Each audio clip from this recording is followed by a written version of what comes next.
এয়া এতিয়া অৰুণদাৰ লগত ভাত খাইছো চোৰ পৰা আহি দাদাও ভাগৰ লাগি আছে আহিছো আজি একেলগে ভাত সাজ খাইছো এতিয়া দাদাৰ লগত পুৰা বৰষুণ দি আছে যোৰহাটত তাৰপিছত এতিয়া এয়া দাদা চুলি কাটিবলৈ যায় অৰুণদাকে চুলি কাটিবলৈ নি আছো ঔটেঙা তলত চুলি কাটিবলৈ নি আছো দাদাক মই ঔটেঙা তলত বহিছিলো নাকাটো ঔটেঙা তল জেগাকনৰ নাম দাদাই ভাবিছে ঔটেঙা তল মই কৈছো দাদাক কৈছো যে ঔটেঙা তল এখন জেগাৰ নাম মানে মই আকৌ ঔটেঙা গছৰ তলত বহি কাটিম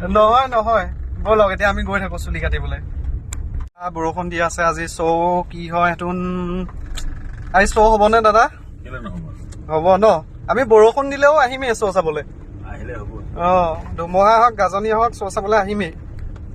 লখিমপুৰৰ মানুহ এতিয়া চুলি কাটি আছে আমাৰ ঔটেঙা তলত লখিমপুৰৰ মানুহ কেনেকুৱা লাগিছে ইয়াত চুলি কাটি ভাল লাগিছে